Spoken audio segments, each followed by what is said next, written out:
maka-join. Ayan.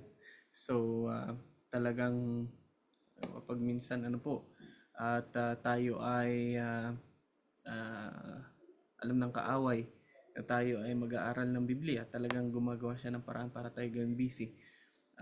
Katulad nung isang araw, akala ko ay makakapag Bible study tayo. Pero ang aking mga amo ay pumunta sila ng teatro.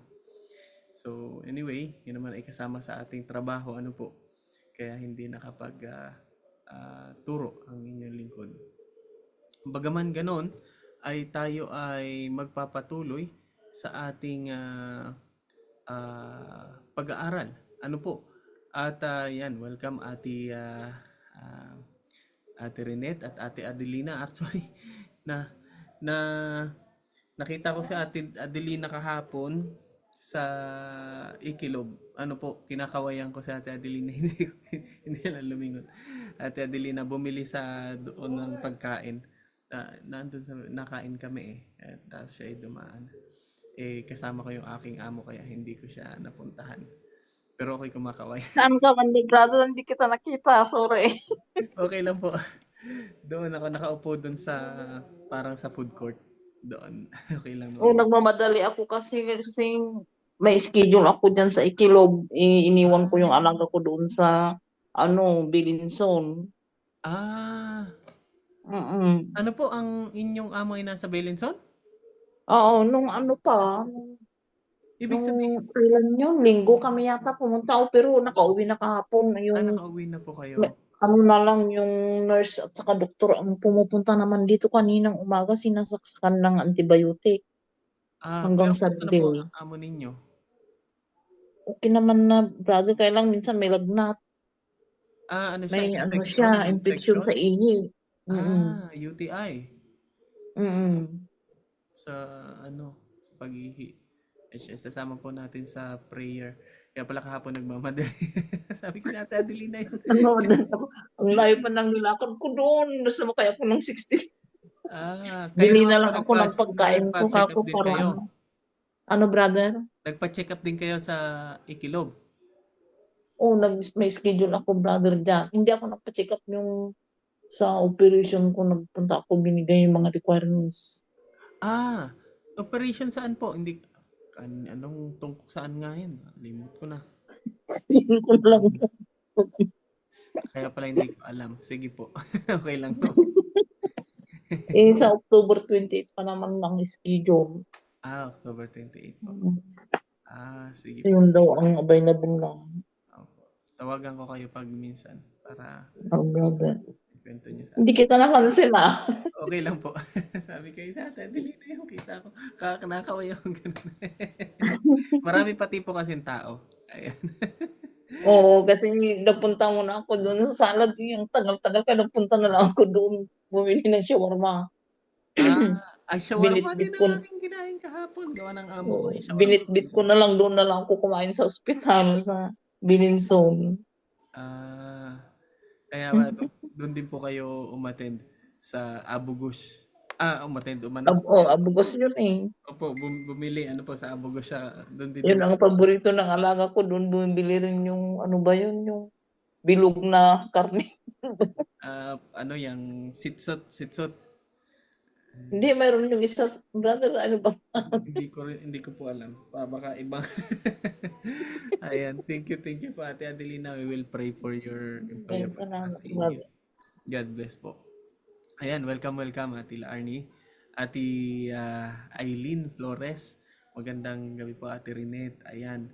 So, hindi ko po, nakalimutan ko, noong last week, tsaka last week, ano po, ay, actually, parang ang nakakuha ng Bible ay si Ate Renette.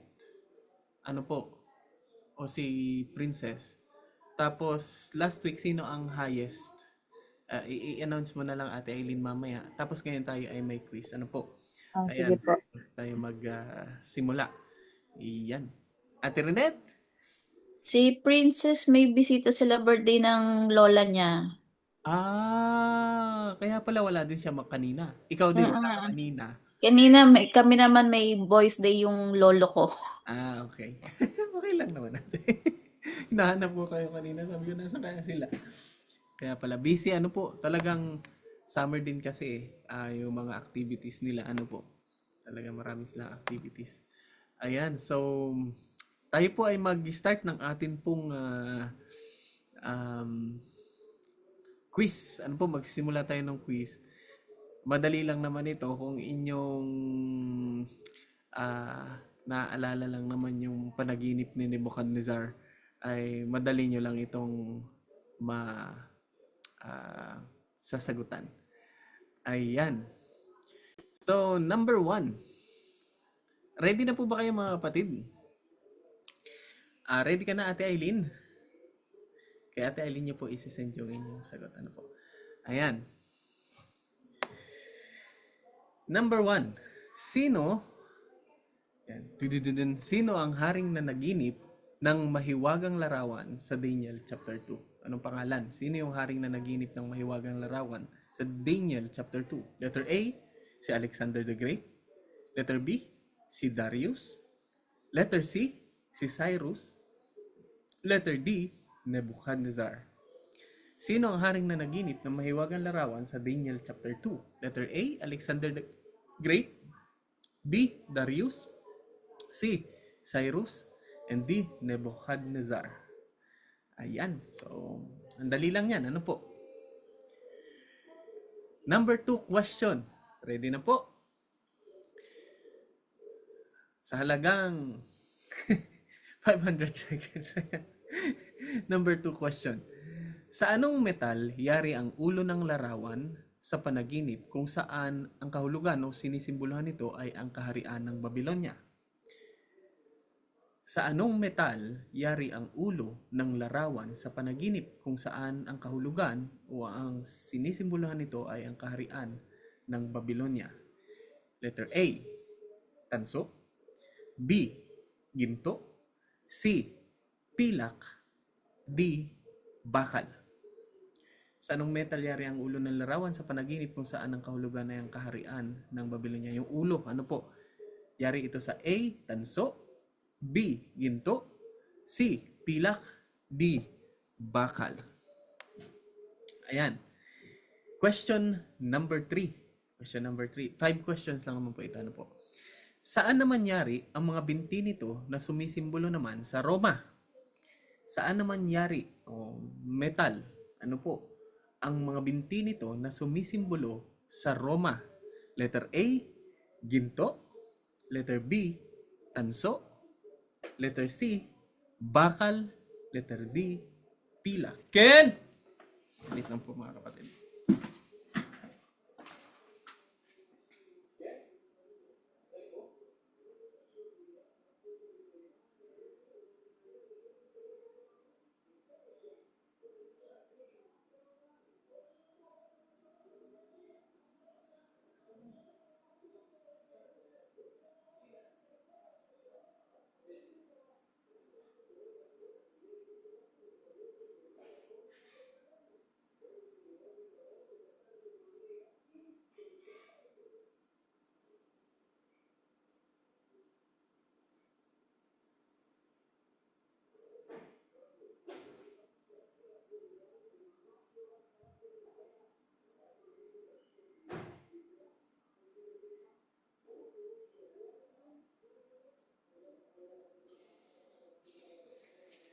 Ayan.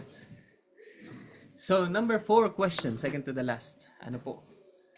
Ano naman ang sinisimboluhan ng pilak na dibdib at mga braso ng larawan? Ano po? O anong kaharian ang sinisimboluhan ng pilak na dibdib at mga braso ng larawan? Letter A, Greece.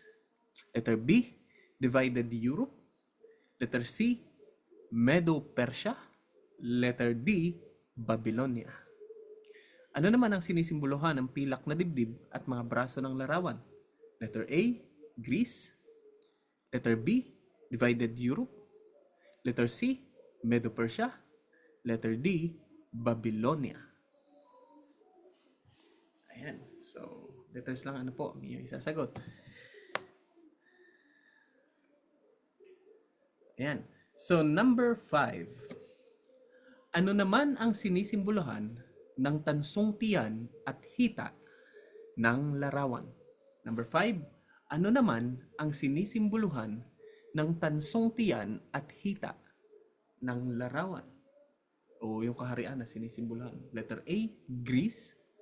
Letter B, Syria. Letter C, Medo-Persia.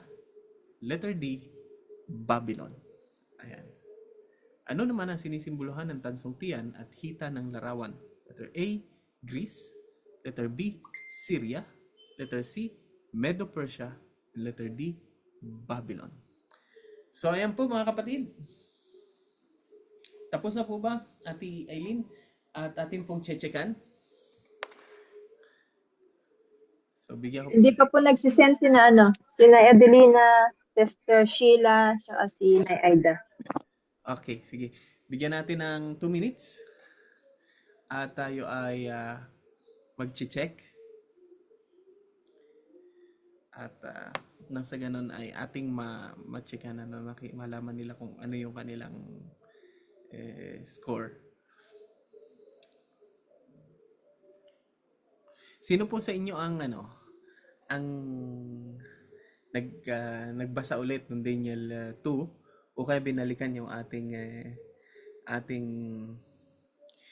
recording o yung atin pong live doon sa YouTube noong nakaraang linggo. Actually, kung hindi ako nagkakamali, Thursday. Ano po? Ayan. Akin din pong kukunin ng pagkakataon na ito, iniimbitahan po namin kayo sa Healthy and Friendly Kitchen. Ano po? Ngayong Friday, kung makakalabas kayo, ano po?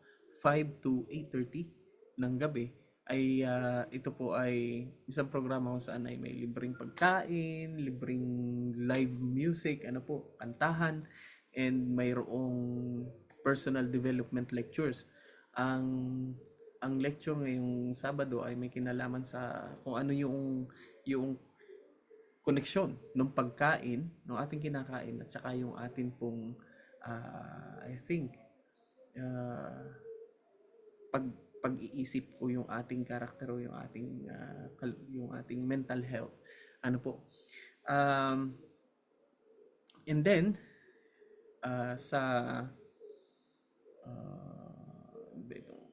susunod nating activity sa Haifa din po ay meron din tayong healthy and friendly kitchen. Sa Sabado ay nasa Protea po kami. Andiyan po kami, Ate Rene, sa Sabado. Sana ay punta na si Ate Rene. And ano pa ba? Meron tayong online, of course, online evangelism. I-invite niyo po yung inyong mga kaibigan, mga pamilya, ano po, sa darating na November 4 to 14. 10 araw yung gabi-gabi katulad nitong ginagawa natin via Zoom, Facebook Live din, at saka sa Zoom, Facebook Live, at saka YouTube Live. Ano po? Ano po itong pinaghahandaan at ang speaker natin ay galing pang Pilipinas na pastor. Siya ay international, ano po, sapagkat siya ay Associate Director ng Adventist World Radio. Ano po? Siya ay Associate Director ng buong Southeast Asia region. So kaya siya ay very busy din. Siya ay nag-travel sa iba't ibang bansa sa Southeast Asia at ngayon nasa Thailand sila. At sila ay may mga seminar, mga training, mga pangangaral po na ginagawa sa iba't ibang bansa. So, ito po ay kapatid ni Ate Ann. Kung kilala niyo si Ate Ann Kirsner.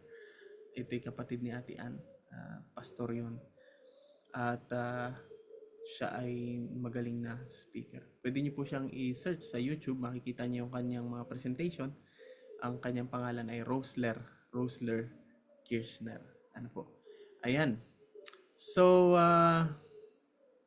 tayo po ay pwede nang mag-check at Eileen kung tapos na.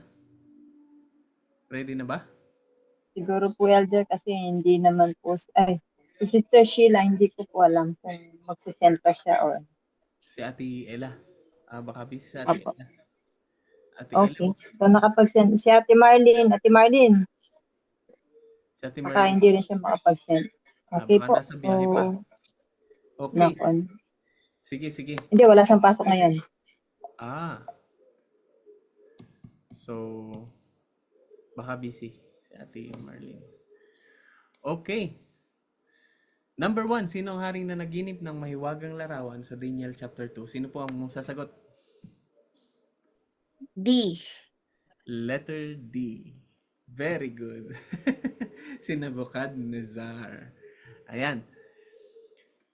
Number 2, sa anong metal yari ang ulo ng larawan sa panaginip kung saan ang kahulugan ay ang kaharian ng Babylonia? Ginto. Ginto. Very good. Talagang kaaral talaga sa Ate Reneta. Parang may dalawa na siyang tama. Number 3, saan naman yari ang binti nito na sumisimbolo naman sa kaharian ng Roma? Sa bakal? Question mark. Very good. Tama ba? Bakal. Tama. Okay. Galing ah. Okay. Number 4. Ano naman ang sinisimbolohan ng pilak na dibdib at mga braso ng larawan? Ito alam ko. Medo-Persia. Medo-Persia, letter C. Ayan. Very good. Aba, isa na lang. Perfect na si Ate Renen. Ano naman ang sinisimbolohan ng tansong tiyan at hita ng larawan? Greece. Greece. Very good. Aba, perfect naman si Ate Rinet. Praise God. Sino mga naka-perfect mga kapatid? Ate Aileen. Mga dalawa kong nanay dyan. Perfect. Perfect. Si Ate Lina, si Ate Aida. Praise God. Apo. Si Nagkopyahan, Elder. Copy-paste. Okay. So tayo po ay magpapatuloy. Salamat po mga kapatid. Ayan. Sa Thursday, magkakaroon po ulit tayo ng quiz. And titingnan natin kung sino ang kuha ng pinakamataas na score ngayong linggo ay syempre may yung ating ay t-shirt ating pong prize. Ayan. So tayo po ay magpatuloy. Ang ating pong pag-aaralan ngayon ay may kinalaman doon pa rin sa hula sa Daniel 2. Alam natin yung kwento, pinag-aralan natin una yung kwento last time. Pero ngayon ay ang pinakang tema ng ating pag-aaral ay yung pong may kinalaman sa espiritu ng hula o yung tinatawag nating gift of prophecy. Paano natin, ito ang tanong, paano mo malalaman kung ang isang tao na nag-claim o nagsasabi na siya ay may mensahe sa Panginoon, may mensahe galing sa Panginoon o siya ay isang propeta? Paano mo malalaman kung siya ba talaga ay nagsasabi ng totoo o yung mensahe niya talaga ay galing sa Diyos? Sapagkat sa Mateo 24, makikita natin na ang Panginoon ay tayo binabalaan na tayo ay maging mapagmatsyag at huwag tayong padaya sapagkat sa huling panahon ay maraming lalabas na mga bulaang propeta. Basahin natin sa Mateo 24 verse 24. Verse 20, basahin din natin sa Matthew 24 verse 4 and 5. 4 and 5 at saka verse 24. Ayan, sino po ang mayroon sa inyong Biblia na pwedeng magbasa? Mateo 24 verse 4 and 5 at saka verse 24. Basahin natin. Sasabi po dito ay ganito, kung wala pong babasa. Sumagot si Jesus at sinabi sa kanila, "Mag-ingat kayo na huwag kayong mailigaw ni numan." Ano po, ito'y babala ng ating Panginoong Hesus. Sapagkat marami ang magsisipa rito sa aking pangalan na mga nagsasabi, ako ang Kristo at ililigaw ang marami. So, sabi ng Panginoon, marami ang darating. Ano po, sa kanyang pangalan. Gagamitin pa rin ang pangalan ng ating Panginoong Hesukristo. Sasabihin nilang sila'y Kristiyano. Ngunit ililigaw ang marami. Sapagkat may magsisilitaw ng mga bulaang Kristo sa verse 24. Mateo 24 verse 24. Ano po? Sapagkat may mga magsisilitaw ng mga bulaang Kristo at mga bulaang propeta at mga nagpapakita ng mga dakilang tanda. Ano po yung signs and wonders? Pati mga himala. Ano po? At ang mga kababalaghan, ano pat ililigaw kung maaari, pati ang mga hirang. Naalala ko, ano po, mayroong isang kilalang preacher sa Amerika. Ang pangalan nito ay nakalimutan ko, yung pinainom niya, yung kanyang mga tagasunod ng cyanide. Cyanide ba yun? Kanyang pinainom. At ang kanyang turo ay mayroong spaceship na naghihintay sa outer space, ano po, sa solar system, na yun ang sasakyan ng mga maliligtas papunta sa langit. Pero bago sila makapunta ron, ay kailangan nilang mamatay. So, ang dami ng mga kapatid, daang katao, ang pumunta sila doon sa isang bundok o sa isang gubat, at doon sila uminom sabay-sabay ng cyanide. At kaya sila'y namatay, mga kapatid. Imagine nyo, mga kapatid, napakahalaga na ating malaman, ano po, ating ma-sure kung isang tao na nagtuturo o nagkiklaim na siya ay isang propeta o siya ay isang may mensahe ng Panginoon na pinapadala sa kanya, kailangan nating maalaman kung ito ba ay nagsasabi ng totoo. Sapagkat ayaw natin mapatula doon sa mga taong yun. Ano po? Kung yung kamatayan lang dito, medyo okay pa. Pero kung yung nakataya, mga kapatid, ay yung atin pong buhay na walang hanggan. Ano po? Yung buhay na walang hanggan, ito ay napakalaki ng nakataya. Kaya huwag tayong basta-basta maniwala. Kay Brother Riel. Huwag kayong basta-basta maniwala kay Brother Riel. Kasi Brother Riel isang bula ang propeta. Ano po? So ngayon, ang pag-aaralan natin ay paano natin malalaman? Paano natin malalaman? Ano po? At ano ang sinasabi ng Biblia? Mayroong bang criteria? Ano po? Na Ken, ano ba? Wait lang po.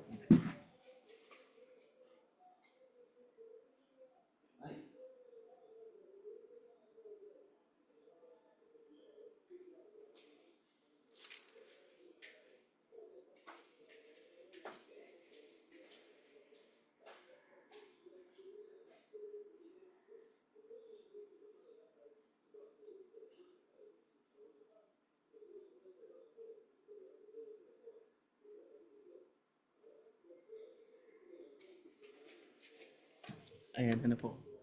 Paano natin malalaman kung isang tao ay nagsasabi ng totoo? Ano po? Yan, so, ngayon, saan ba nanggagaling ang hula? Ano po? Saan nagmumula ang hula o ang pangitain?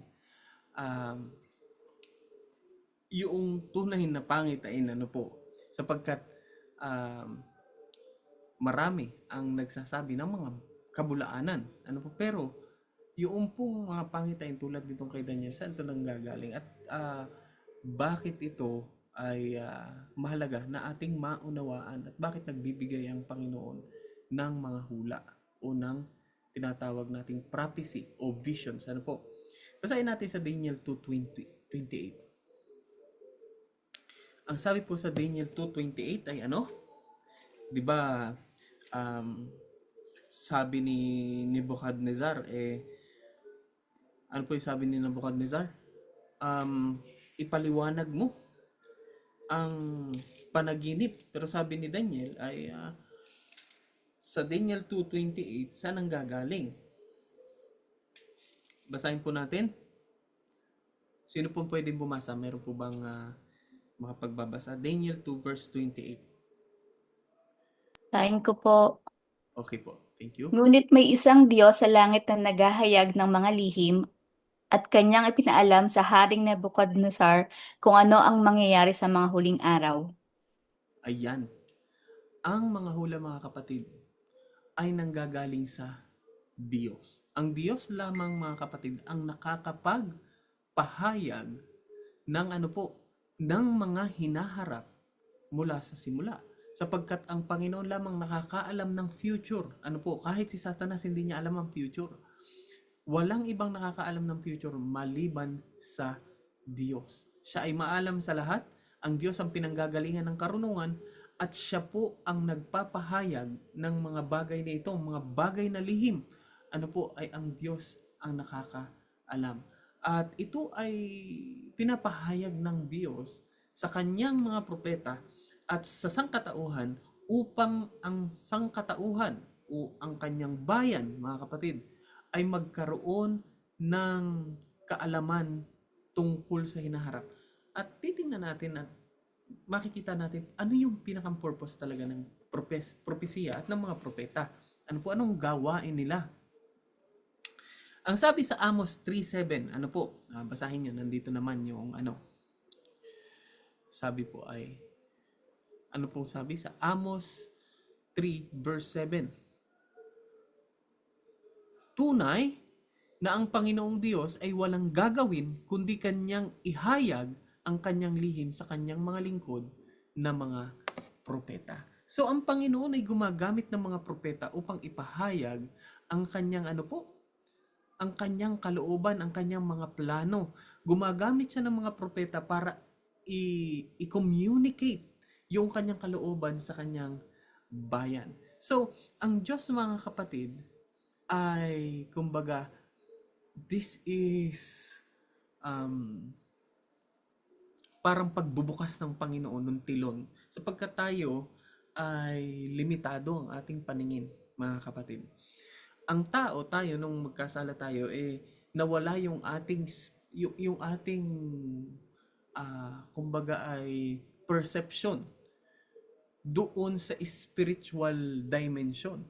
Sapagkat kung bubuksan ng Panginoon ang ating mga mata sa mga spiritual na dimension, mga bagay, makikita natin ang mga anghel, mga devil na nandyan. Ano po? Sapagkat yun ay parang ibang dimension. Pero pag minsan ay binubuksan ng Panginoon yung tilon at pinasisilip ng Panginoon yung kanyang mga plano, kanyang pinasisilip ang spiritual na mga na mundo sa sangkatauhan sa pamamagitan ng kanyang mga propeta. Kung inyong babasahin ang Revelation, do sa Revelation 21, mga kapatid, ay makikita natin na ipinasilip ng Panginoon kay John ang darating na langit na bayan.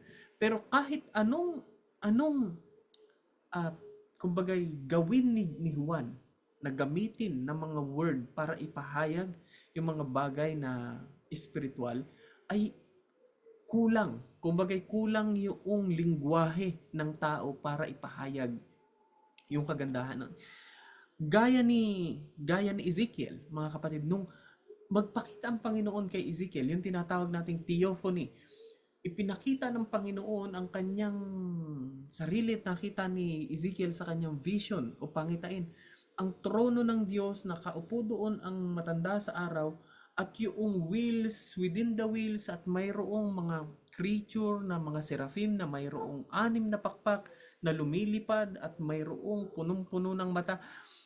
Ngayon, kung iyo yung i-imagine, ano po, mga kapatid, ito ay parang weird, pero wala po kasing word na tumpak para ipaliwanag yung mga spiritual things, yung mga spiritual na bagay. Ano po? So kung ano lang yung nakita nila ng mga propetang ito at kung ano yung katubas sa material world, ayun lang kanilang ginagamit, katulad ng ipinapaliwanag at pinapahayag nila ang itsura ng Diyos. Sinasabi nila ang kanyang paa ay parang taganas kumbaga ay parang nag-aapoy, natanso. Pero ganun ba talaga yung itsura? Pero yun po kasi yung pinakamalapit. Ano po? Pero kulang yung description ng salita para maipaliwanag yun. So, yun po ang parang, yun po yung ginagawa ng Diyos kapag ginagamit niya ang mga propeta upang ipahayag ang kanyang kalooban sa sangkatauhan upang tayo mga kapatid ay huwag lumakad sa kadiliman. Ang mga propeta sa English o kahit sa Hebrew ay tinatawag na seer. Ano po? Seer ay S-E-E-R. Parang sa Tagalog ay tagatingin. Sapagkat yung kanilang paningin, sila yung may vision sa future o may vision sa mga bagay na lihim. Kaya ang tawag sa kanila ay seer, tagatingin. Ano po? Sapagkat pinapahayag sa kanila ng Panginoon ang mga bagay na lihim. So, ang Diyos ang pinanggagalingan, mga kapatid, ng mga bagay na ito. So, siya ang nagbibigay sa kanyang mga propeta ng mga kamanghamanghang bagay na pagminsan ay hinaharap o mga lugar kung saan ito'y nag-i-exist sa spiritual realms. Ano po? Ayan. Ngayon, paano pinapahayag ng Diyos sa mga propeta ang kanyang kalooban? So, ngayon mga kapatid, papaano sa Biblia, kung ating titingnan sa Biblia, paanong nakikipag-communicate ang Diyos sa kanyang mga propeta? Ano po? Paano niya yon ikino-communicate sa isang tao? Bilang siya ay Diyos, anong lingwahe na ginagamit niya para ipahayag niya yung kanyang kalooban sa isang tao, ang kanyang mga lihim sa isang tao katulad ng mga propeta? Ano po? Basahin natin sa Daniel 2 verse 19. Daniel 2 verse 19. Nandito po sa screen kung inyong gustong basahin, at kung may Biblia naman kayo ay inyo ding pwede nyong sundan, po pwede nyong basahin. Sino pong gustong bumasa? May gusto po bang bumasa? Papaano natin, sige Ate Renette. Ayun ko po. Nang gabing iyon, sa pamamagitan ng pangitain ay inihayag ng Diyos kay Daniel ang nasabing hiwaga. Kaya't pinuri niya ang Diyos ng kalangitan. Ayan. Sa papaano daw po? Nang gabing iyon sa pamamagitan ng, ano po yun? Tain. Ano po yung pangitain? Sa English ay vision. Yun pong vision o pangitain ay kapag ang isang propeta ay dinadala ng Diyos ang kanyang diwa, ano po, o kinukontrol ng Diyos ang kanyang diwa at dinadala niya sa isang lugar o kanyang ipinapakita ng Diyos sa kanya. Ano po, kasi ang Panginoon kaya niyang manipulahin ang isip, ano po, kaya niyang gumawa ng mga image, kaya niyang gumawa ng ano, na parang nandun ka talaga ang isang propeta. Actually, may mga pangitain at vision na kung saan ang mga prophets ay nakikipag-participate. Ano po? So, pag minsan katulad ni John, pinakain siya. Ano po noong scroll. Ano po? Sino nga ba ito? Si Ezekiel din. Ano po?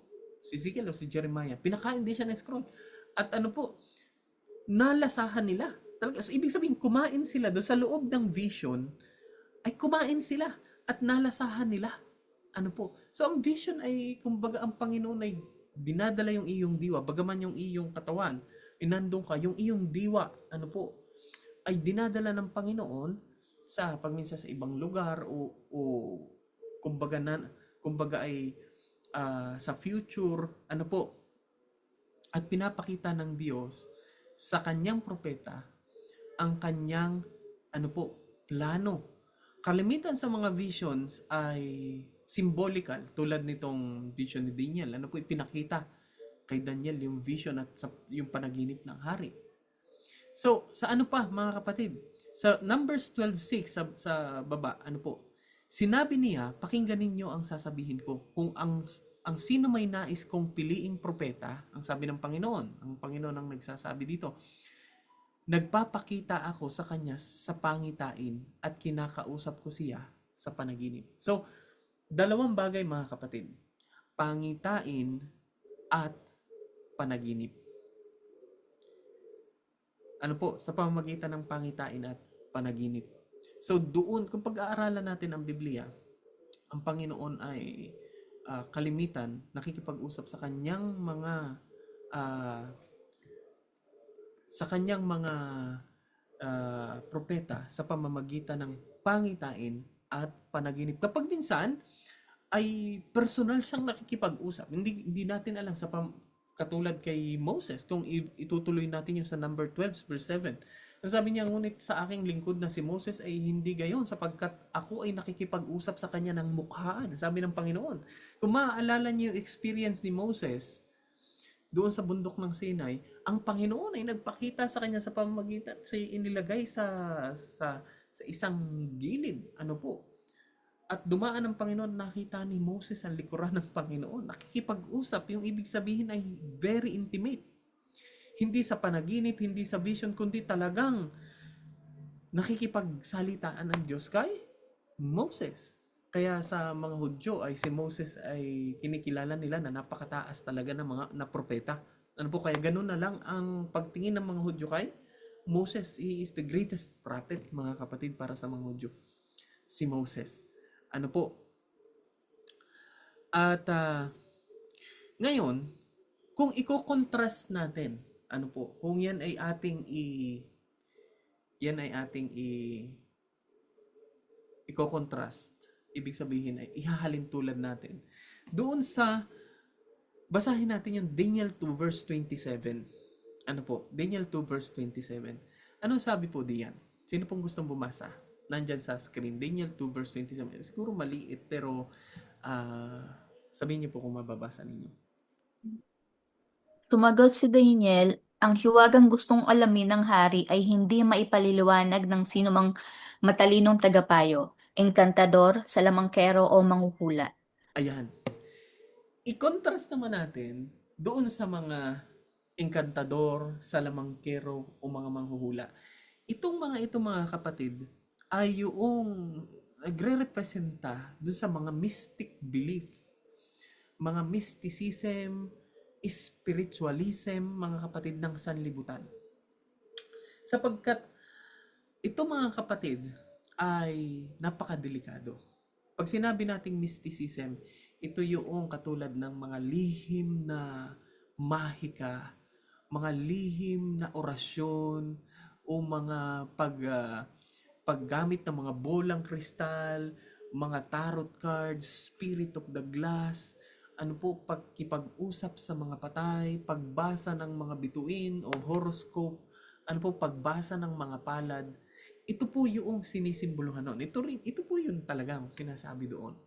Ngayon, kung ang Panginoon ay nakikipag-usap sa pamamagitan ng panaginip, pangitain o mukhaan, mga kapatid, o pagminsan ay sa anghel, makikita natin yan sa ilang bahagi kung saan ang Panginoon ay gumagamit ng anghel upang makipag-usap. Ano po, katulad ng noong ipapanganak ang ating Panginoong Hesukristo, isinugo ng Panginoon si Gabriel para makipag-usap kay Joseph at kay Maria. Ganon din nung i-proclaim ang pagkapanganak ng Panginoon doon sa mga shepherd. Ano po, ang anghel ay nagpakita sa kanila. Pero ito mga kapatid, yung pong mga mahiko, yung mga halimbawa na mga kapatid, itong pagsagawa ng tawas, ano po, o bolang kristal, o yung pagbasa ng baraha, ito ba ay kinalulugdan ng Panginoon? Ito ba ay ginagamit ng Panginoon para ipahayag ang kanyang kalooban? Ano po ang sinasabi ng Biblia tungkol sa mga ito? So kapag may nagsabi sa'yo, ako'y propeta ng Diyos, at nakipag-usap ang Panginoon, at nakipag-usap ang Diyos sa akin sa pamamagitan ng bolang kristal, Ano po sa tingin ano po sa tingin ninyo yung inyong magiging reaksyon?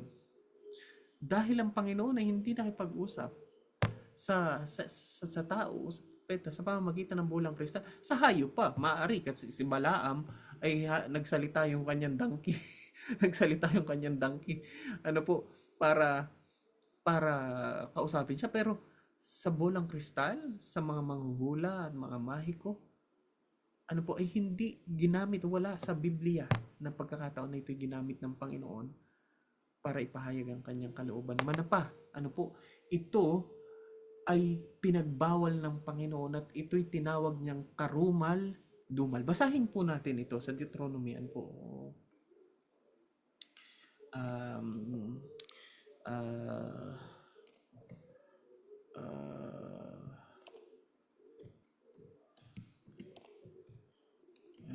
saan nga ba ito? Deuteronomy abomin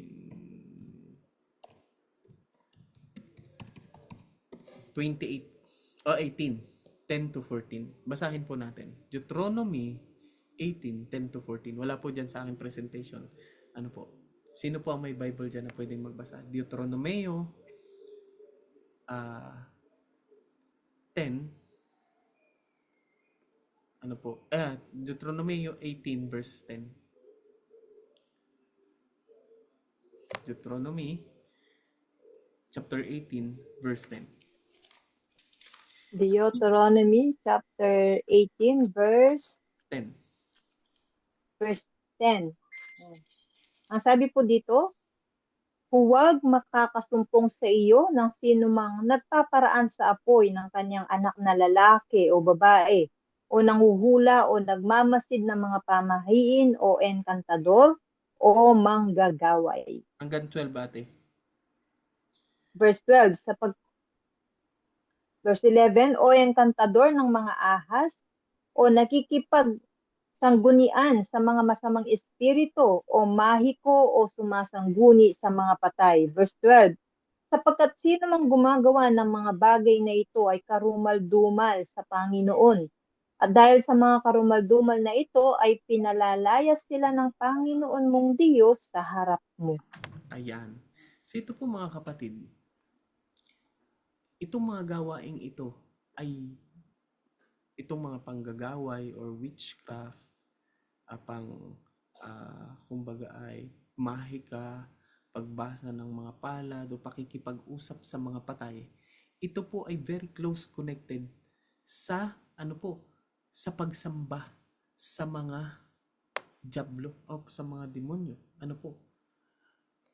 Excuse me mga kapatid sa aking word, but that is the truth. Ito po sa panahon nila ay very connected sa idolatry. Kapag sila ay sumasamba sa kanilang mga Diyos-Diyosan, at kung inyong pag-aaralan itong mga Diyos-Diyosan na sinasamba nila sa Biblia, si Dagon, si Astoret, sino pa? Si Baal. Ito po mga kapatid ay representation ng diablo. At sa kanilang pagsamba, ito ay kanilang ginagamit. Itong witchcraft, paghahain ng mga handong ng kanilang mga anak, ang mga mahiko at wizardry, pakikipag-usap sa mga patay, ito'y bahagi ng kanilang pakikipag-usap sa kanilang mga Diyos-Diyosan na hindi nila alam mga kapatid ay itong mga Diyos-Diyosan nilang ito ay ang diablo. So kaya ang sabi ng Panginoon, huwag masusumpungan sa inyo na gumawa ng mga bagay na ito. Pag minsan, tayo ay very fond doon sa pagbabasa ng horoscope. Sino hindi sa inyo na nahilig doon? Na very vague. Pag kayo ay magbabasa ay parang very vague. Hindi siya specific. Ngayong araw ikaw ay ganito. Napakalaki ng chance na mangyayari sa iyo dahil very vague, very vague yung pagkaka-description, At maging yung mga nagsusulat ng horoscope, hindi naniniwala doon. Kahit tanungin nyo sila. Ito ay business. Mga kapatid. Pero tayo ay fan na fan tayo ng mga ganon. Minsan, o kaya yung mga mga pagbabasa ng palad o pagbasa ng bolang kristal, ito pala mga kapatid ay ano po, hindi sa Panginoon. Kaya mga kapatid, yun pong pagkakaiba nung tunay na propeta, ano po, at doon sa mga bulaang propeta, doon pa lang sa paraan kung papaanong sila ay, ano po, sila ay kinommunicate ng Panginoon, ay very different na. Sabi ng Panginoon sa pamamagitan ng panaginip o pangitain. Ang Panginoon makikipag-usap sa kanyang mga propeta. Ano po? So, alam na po natin. So, wag na po tayong pumunta doon sa mga bulang kristal at mga nag-spirit of the glass o yung mga nagtatawas. Ano po, sapagkat ito ay hindi kinasihan o hindi kumbaga inspired by the Holy Spirit o ng Panginoon. Yan. So ito naman ay ating napag-aralan na. Ano po, kaya ito ay ating pong lilikdangan. Pero kung gusto nyo pong uling i-review, ano po, itong pangitain, itong panaginip ni Haring Nebuchadnezzar, ang panaginip niya ay isang ito po ay itong picture na ito ay hindi yan yung representasyon, ano po, kasi ang ulo ay ginto, ang dibdib at mga bisig ay pilak, ang tiyan ay tanso, at ang binti ay bakal. Ano po, paa at daliri ay bakal at luwad o yung clay. Ano po, yung at tapos pagkatapos nun ay may nabagsak na bato. Ano po, yung pagkakapaliwanag doon, kahulugan ay ang ulo na ginto ay Babylonia. Ano po, nung 605 yung imperyo ng Babylonia ay naghari o namayagpag noong 605 BC hanggang 539 BC. Yun naman Medo-Persia ay 539 BC hanggang 331 BC. Ang Greece ay 331 hanggang 168 BC. At ang Roma, ano po, ito yung pagkakasunod-sunod, ay 168 BC hanggang 476 AD. At yung hati-hating kaharian or divided kingdom ay from 476 AD hanggang sa kasalukuyan natin ngayon, at yung hinihintay natin, yung pagbabalik ng Panginoon, yung bato na tatama. Ano po? So ano yung bato na tatama na yun?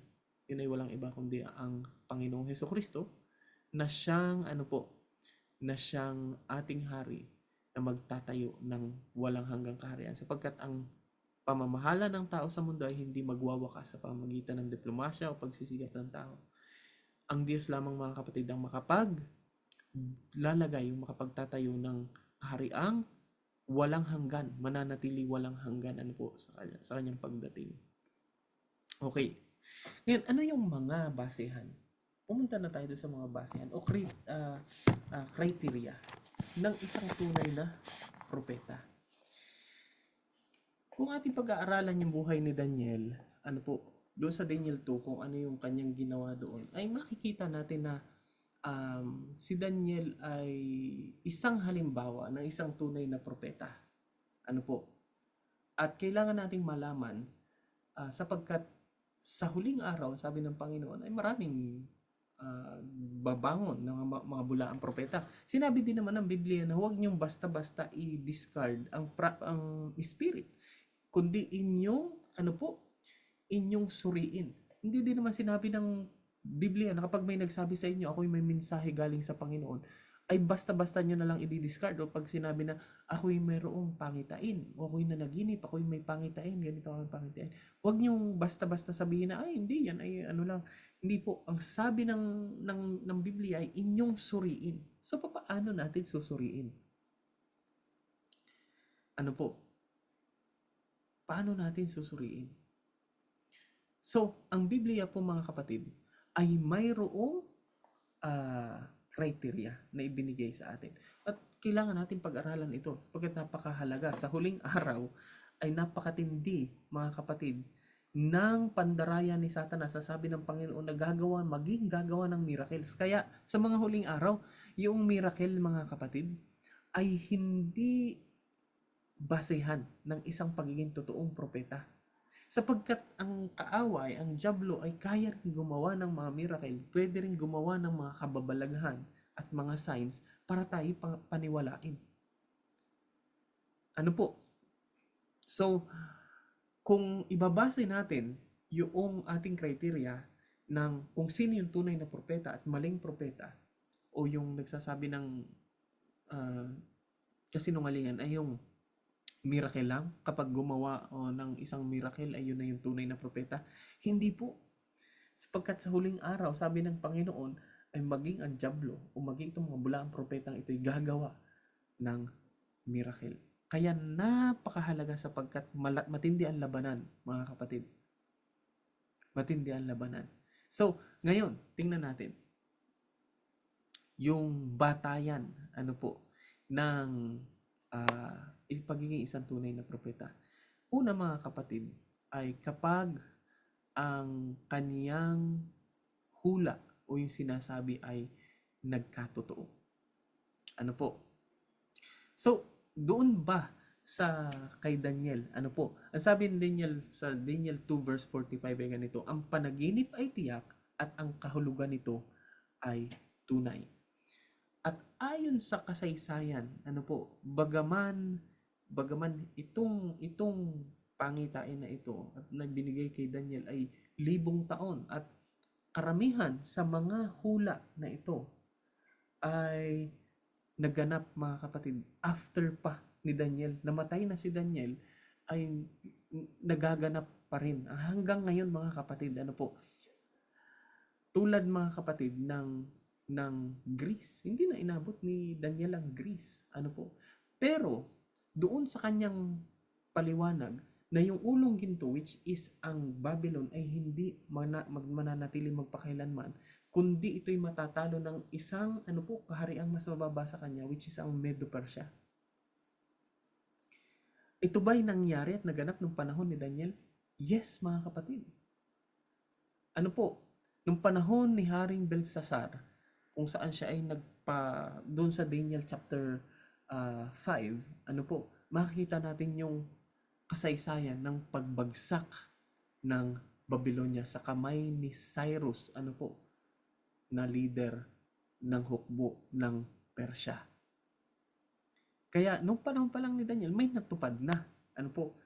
At itong millennial man na ito, itong image na ito, ay tinatawag na millennial man kasi ito po, mga kapatid, ay 1,000 taon ang span.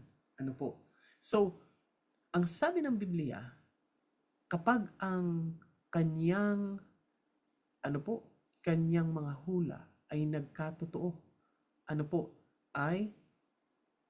ito ay isang tunay na propeta. Pero pag hindi nagkatotoo, ito'y bula ang propeta. Saan natin yan mababasa? Nasa Numbers, ano pa rin yan? O Deuteronomy 18.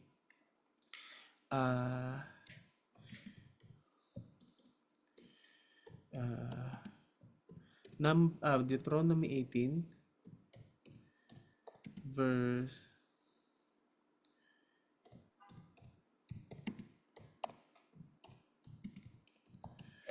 Deuteronomy o Numbers. Deuteronomy 18:22. Ayan. Ano pong sabi diyan sa Deuteronomy 18:22? Basahin ko. Opo. Pagka ang isang propeta ay nagsasalita sa pangalan ng Panginoon, kung ang bagay na sinasabi ay hindi sumunod ni mangyari, ay hindi sinalita ng Panginoon ang bagay na yaon. Ang propetang yaon ay nagsalita ng kahambugan, huwag mong katakutan siya. Ayan. Ang sabi, ano po? Pag ang isang propeta ay nagsalita sa pangalan ng Panginoon, kung ang bagay na sinabi ay hindi sumunod o mangyari, kapag yung kanyang sinabi ay hindi nagkatotoo, ay ano po, ang propetang ito ay hambog. Huwag mong katakutan o huwag mong paniwalaan ang propetang ito. Pag sinabi ni Brother Riel, bukas, ganito ang mangyayari, tapos hindi nagkatotoo, nako, si Brother Riel ay isang bulaang propeta.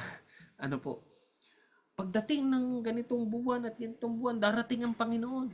Ay dumating ay hindi naman nangyari. Ano po? Ay bulaang propeta. Ano po? So, kailangan ang Panginoon ay yung kanyang sinasabi ay hindi mababago. Ano po, maliban na ito ay may tinatawag mga kapatid na prophecy sa Biblia na tinatawag na conditional prophecy. Katulad nung kay Jonah, ano po.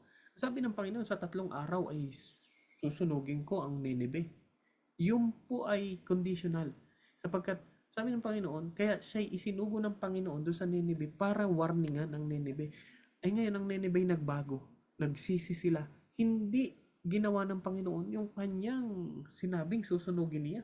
Kaya actually si Jonah ay nagalit din. Bakit? Kasi yung kanyang reputasyon bilang isang propeta, hindi nagkatotoo yung kanyang sinabi.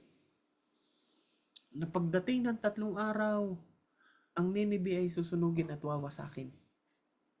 Ay nagsisi ang mga taga Nineveh. Hindi sinunog ng Panginoon. Yung po'y tinatawag na conditional prophecy. May kondisyon. Kapag ginawa nyo ito ang mangyayari. Kapag kayo ay nagsisi, hindi yun mangyayari. Ano po? Yun po ay tinatawag na conditional prophecy. Pero may mga propesya sa Biblia mga kapatid na kahit anong ay ito'y mangyayari. Tulad ng pagdating ng ating Panginoong Hesukristo. It is not conditional mga kapatid. Ang pagdating ng Panginoong Hesukristo, it's fixed. At ito'y kahit ikaw ay ayaw mo o hindi, magsisi ka o hindi, ang Panginoon ay darating. Ano po? Yan ay isang halimbawa ng unconditional prophecy. So yan po. Yun po yung isang criteria. Ano po? Kapag ang kanyang sinabi ay nagkatotoo, ito ay tunay na propeta. Pangalawa mga kapatid, nagbibigay ng luwalhati sa Diyos. Ang ibig sabihin nito mga kapatid? Ito ay katulad ni Daniel na siya ay may karakter ng Diyos. May karakter siya ng ating Panginoong Hesukristo. May Christ-like karakter siya. Siya ay itinataas niya ang Panginoon. Siya ay mapagpakumbaba. Ibig sabihin mga kapatid, nakikita sa buhay ng propeta yung kanyang itinuturo. Ano po? Ibig sabihin yung kanyang bunga. Ano po? Ang sabi ng Biblia sa Matthew, ano po? You will know them by your fruit. Ano po? Basahin natin yon. Sa Matthew 7 verse 15 to 20. Basahin po natin yan.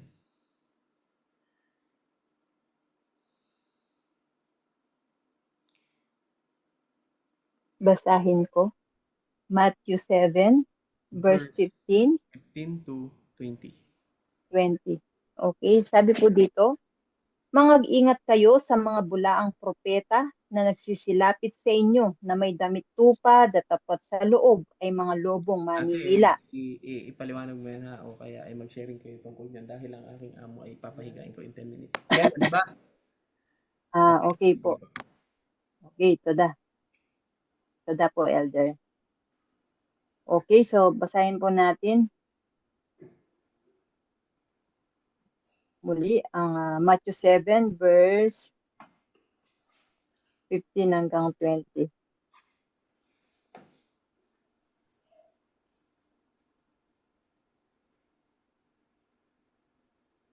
Okay, so verse 15, sabi dito ulit, mag-ingat kayo sa mga bulaang propeta na nagsisilapit sa inyo na may damit tupa, datapot sa loob ay mga lobong maninila. Verse 16, sa kanilang mga bunga ay inyong mga kikilala sila, nakapuputi baga ng mga ubas sa mga tinikan o ng mga igos sa mga dawagan. Verse 17, gayon din naman, ang bawat mabuting punong kahoy ay nagbubunga ng mabuti. Datapot ang masamang punong kahoy ay nagbubunga ng masama.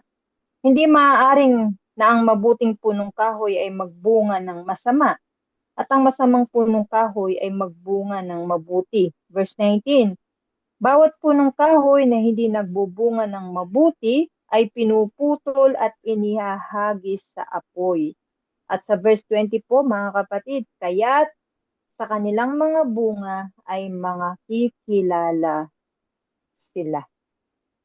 So yun po mga kapatid, ano po yung nauunawaan nyo po doon mga kapatid?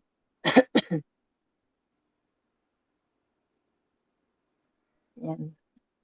Anay Adelina, Anay Aida, Ate Aileen. Ate Alina, hello po. Ayan. Si Lourdes.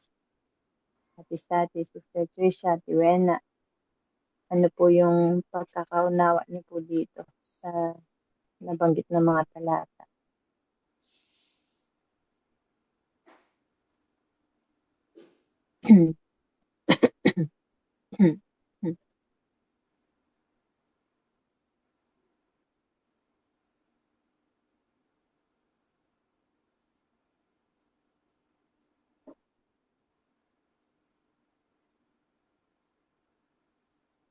Okay?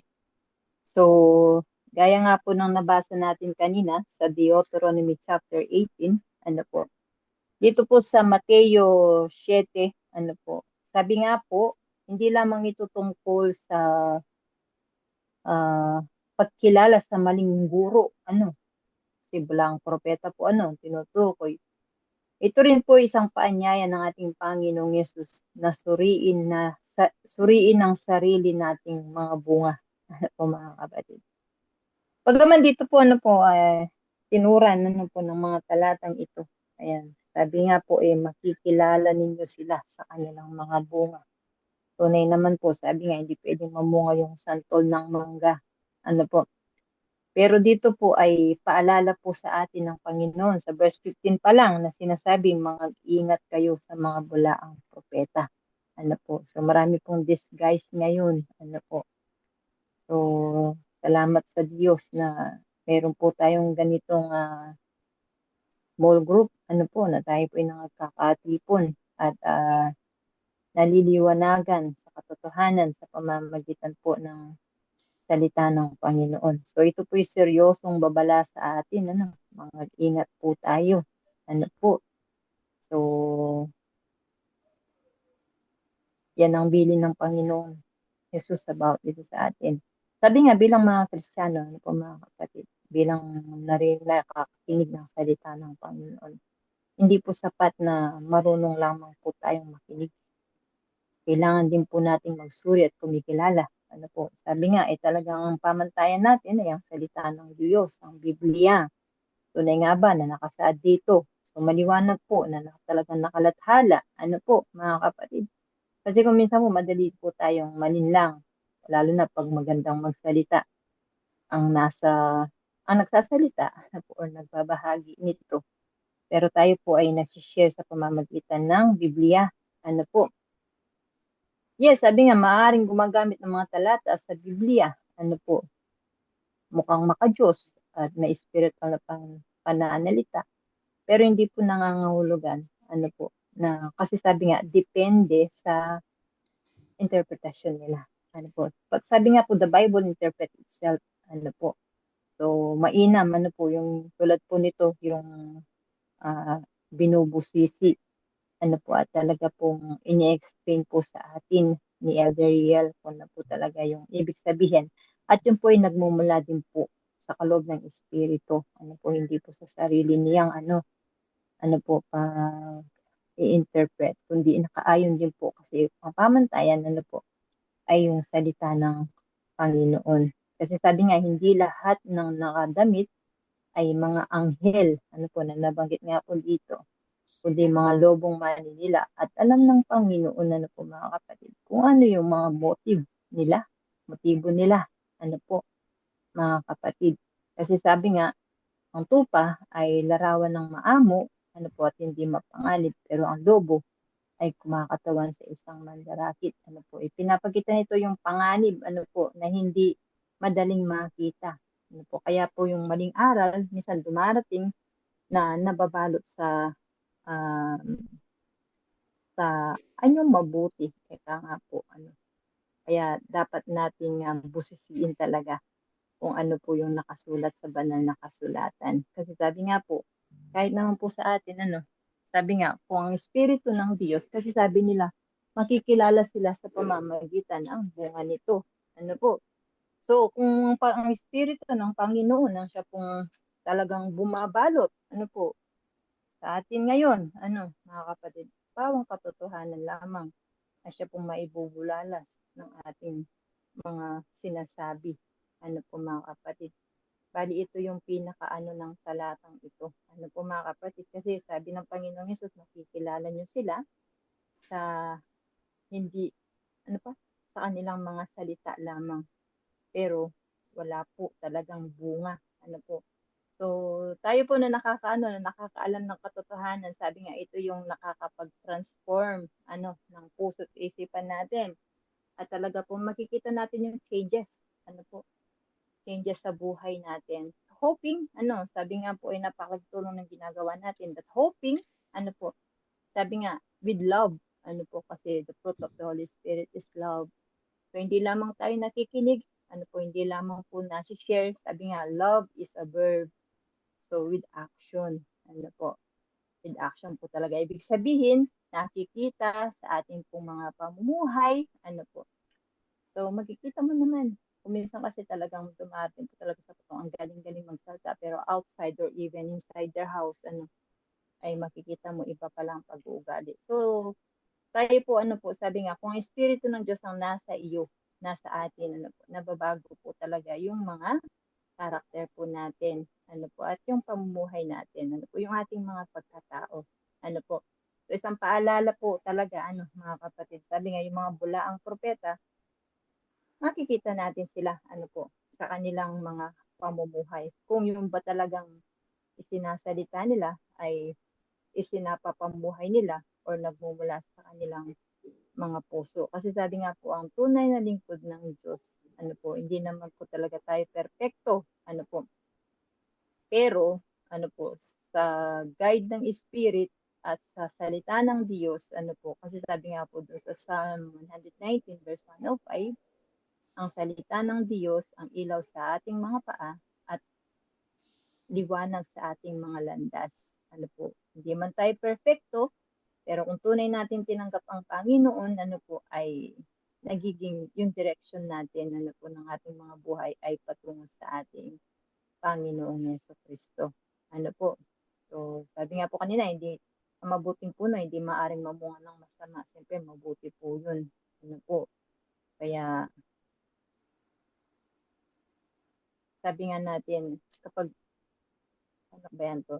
pag nasa iyo yung Holy Spirit ng Panginoon, alam mo yung talagang hindi po sa pilitan, pusa, pusa talagang gusto mong magpasakop sa Panginoon.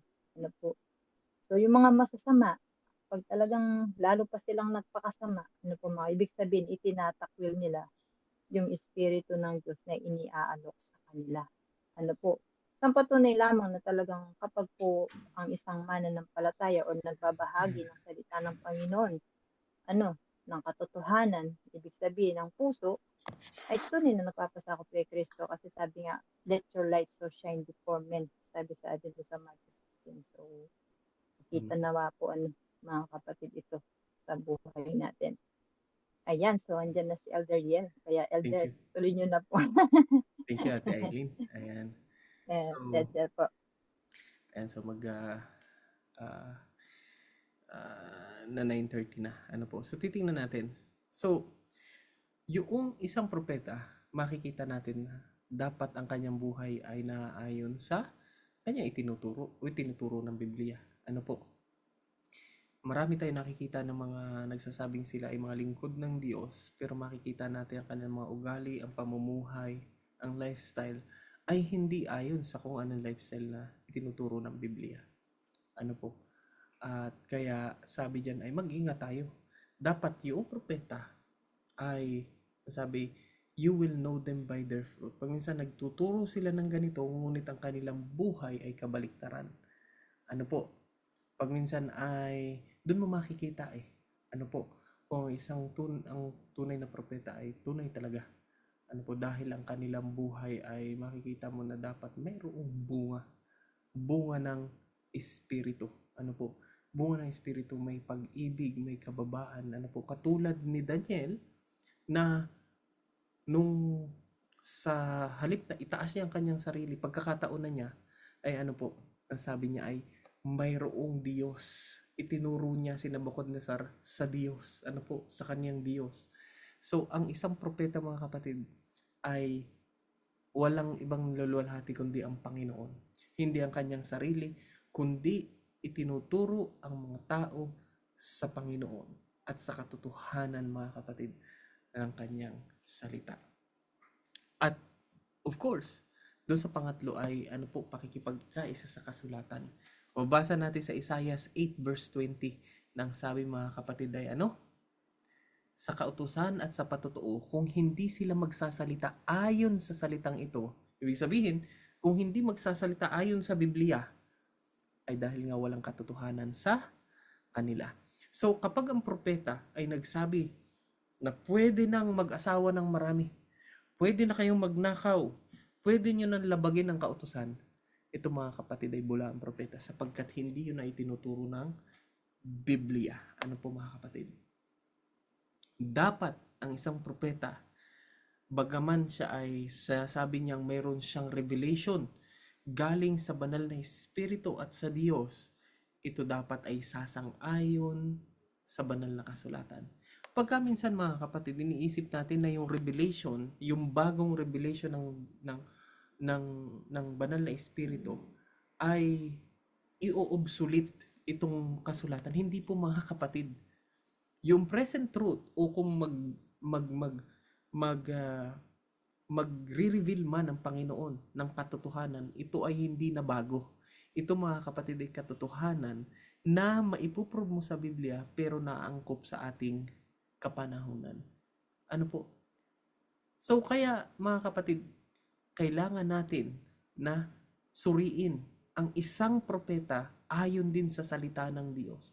Kapag ang isang tao na nagki-claim na siya ay propeta o siya ay may mensahe galing sa Panginoon, ay ang sabi ng Biblia ay, inyong subukin ang espiritong ito. Ito ba ay sa Diyos o ito ay sa kaaway? O sa kanya lang, nanggagaling lang sa kanyang kalooban. So kaya, mga kapatid, ano nga yung tatlong subukan? Pag ang kanyang sinabi ay nagkatotoo, kapag ang kanyang buhay ay naaayon sa lifestyle at sa ang kanyang karakter ay at ang bunga ng kanyang buhay ay ay mabuti, at kapag ang kanyang itinuturo ay hindi sumasalungat sa banal na kasulatan. Dapat yan ay laging sapagkat ang banal na espiritu ay hindi magre-reveal ng sasalungat sa kanyang banal na salita, sapagkat sino po ang author nito? Walang iba kundi ang banal na espiritu din, ang Diyos. Bakit niya sasalungatin ang kanyang salita? Hindi po ganun. Hindi mangyayari yun. Kaya dapat tayo rin, para ating masuri, mga kapatid. Paano mo susuriin kapag hindi mo alam ang Biblia? At pag siya ay, alam nyo, itong mga bulaang propeta na ito, gumagamit din ng mga verse. Gaya ni Satanas, nung tuksohin niya si Jesus. Kung si Jesus ay hindi marunong sa Biblia, si Jesus, siyempre, siya ang nagsulat ng Biblia. Siya ang author mismo ng Biblia. Siya ang, pero siya ay lumaki at siya ay tinuruan din, mga kapatid, ng kanyang ina sa banal na salita. Kaya alam niya ang Biblia, hindi siya na ni Satanas, hindi siya na bali, tinutwist ni Satanas yung salita ng Diyos.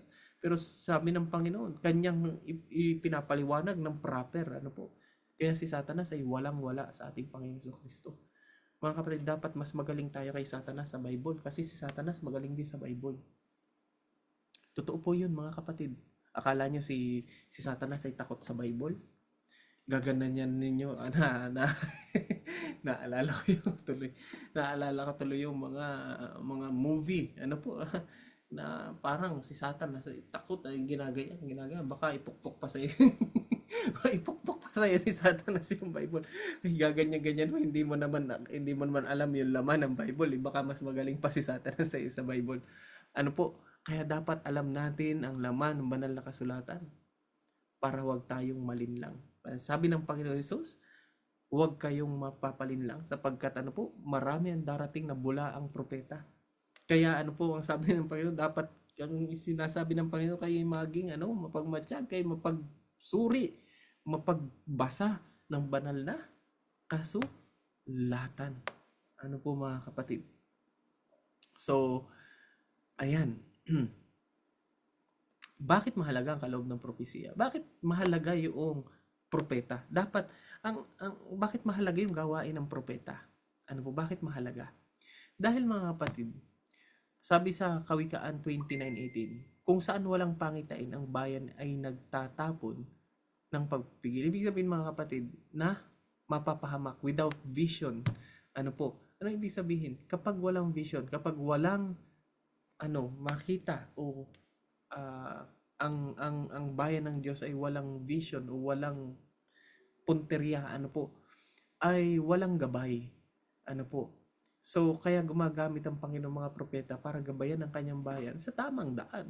Dahil pag minsan, ang kanyang bayan ay nalilihis ng daan. So, ang Panginoon gumagamit ng propeta. Maalala nyo sa Biblia, kapag ang bayan ng Israel ay napapalayo sa Panginoon, tatawagin niya si Jeremiah, tatawagin niya si Isaiah, tinawag niya ang mga propeta, mga kapatid, para gisingin ang mga natutulog na mga spiritual na kalagayan ng Israel.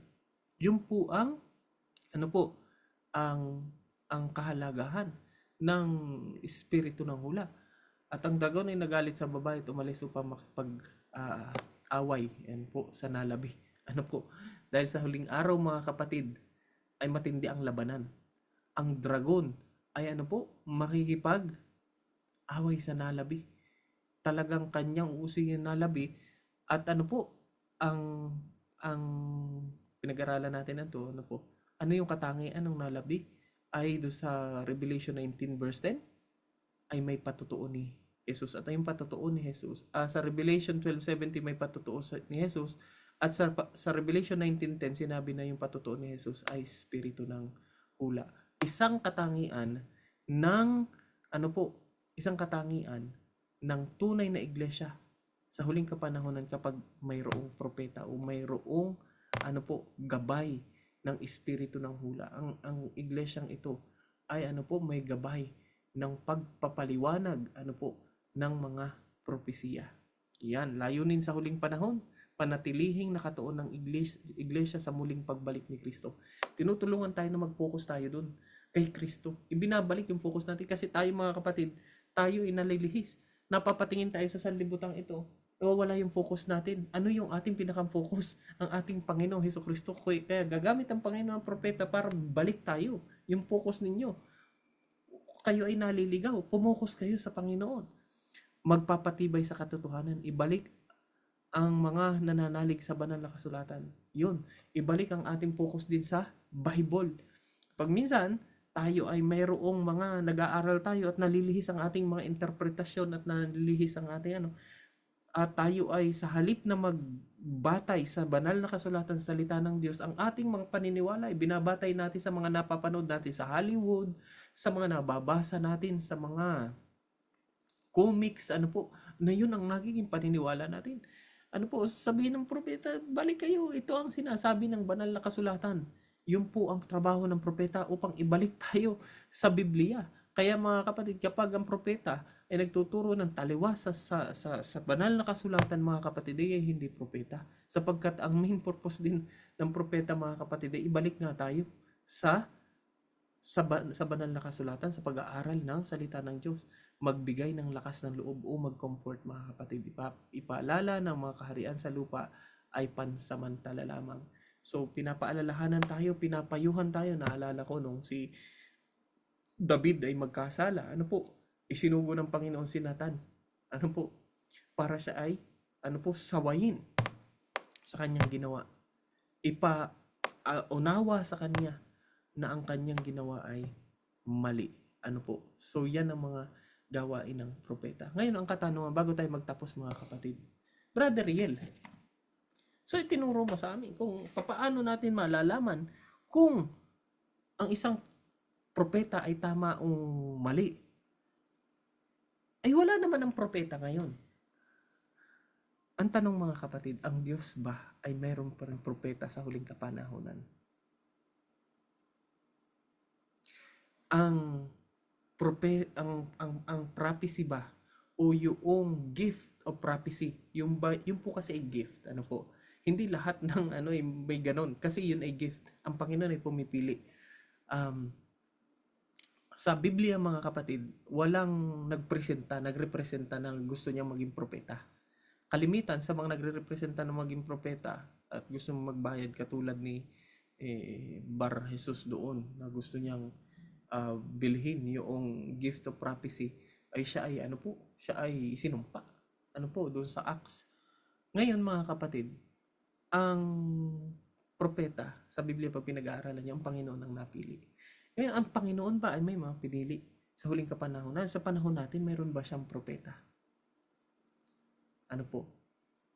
Kasi kung ang gift of prophecy ay mananatili hanggang sa pagdating ng Panginoon, ibig sabihin siya ay gagamit ng mga propeta.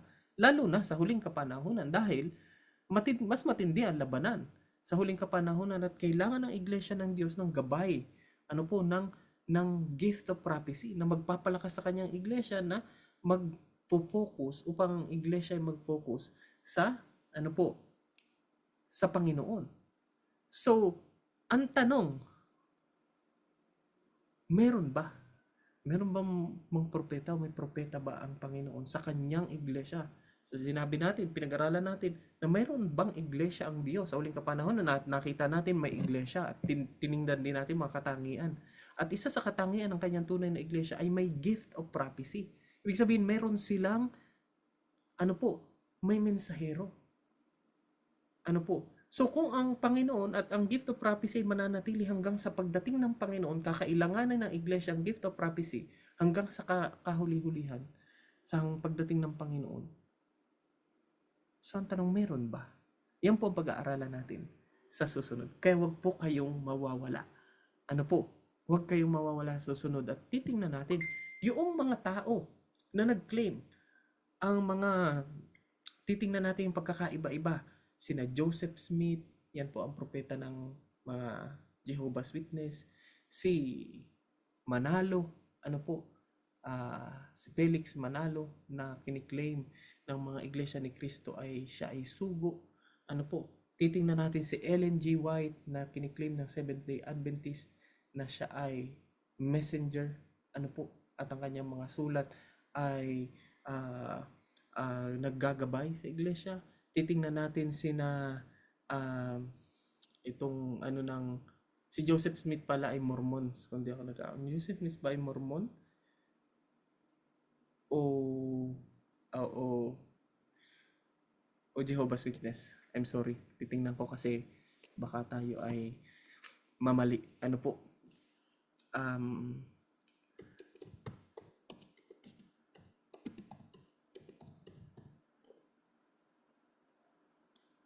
I see Joseph Smith, sa Mormons. Sa sa Jehovah's Witness ay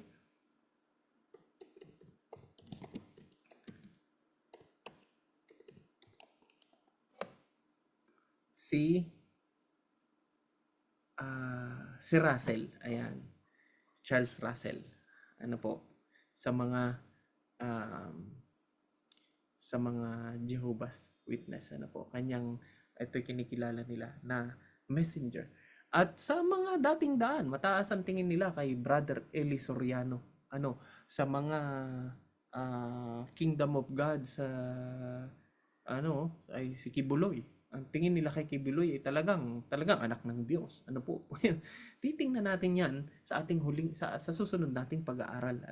At titingnan natin yung kanilang mga turo, titingnan natin yung kanilang buhay, titingnan natin yung kanilang mga sinabi kung nagkatotoo nga, at ating aanuhin doon sa sinabi ng Biblia na criteria ng pagiging isang propeta.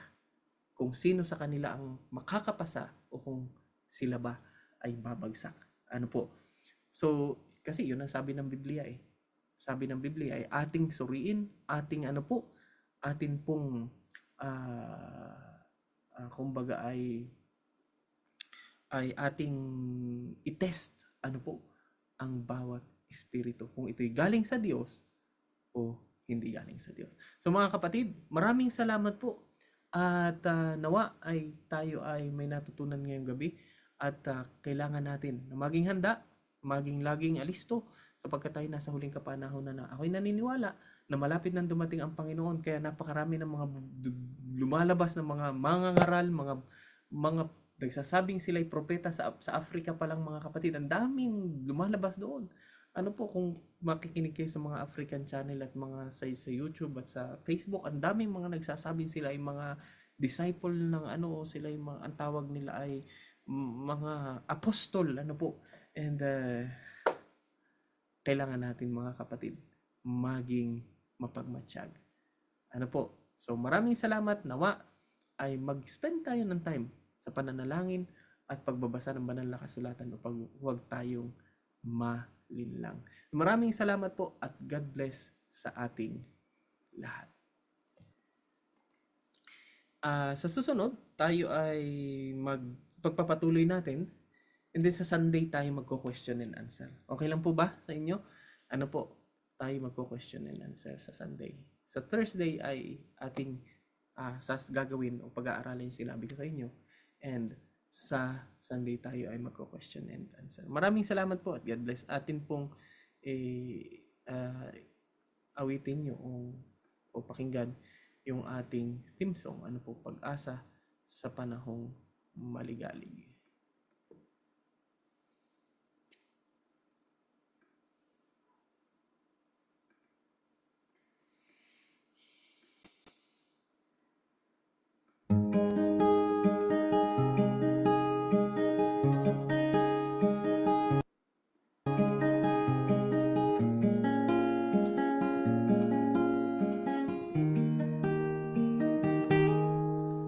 Dapat sa buhay nating ito, naisin ng puso ay magbago. Buksan lamang ang pinto ng iyong puso. Ang Diyos ay naghihintay sa'yo. Buhay natin ay pansamantala upang isipin na wala ng pag-asa. Ninanais ng Diyos Ama ating ilapit ang buhay sa Kanya. Diyos, ikaw ang aking pag-ibig. Sumamo ng puso ko'y naririnig. Kasalanan dala ng daigdig. Ika'y pag-asa sa panahong maligalig. Diyos, ikaw ang aking pag-ibig. Sumamo ng puso ko'y naririnig. Kasalanan dala ng daigdig. Ika'y pag-asa sa panahong maligalig. Ika'y pag-asa sa panahong maligalig.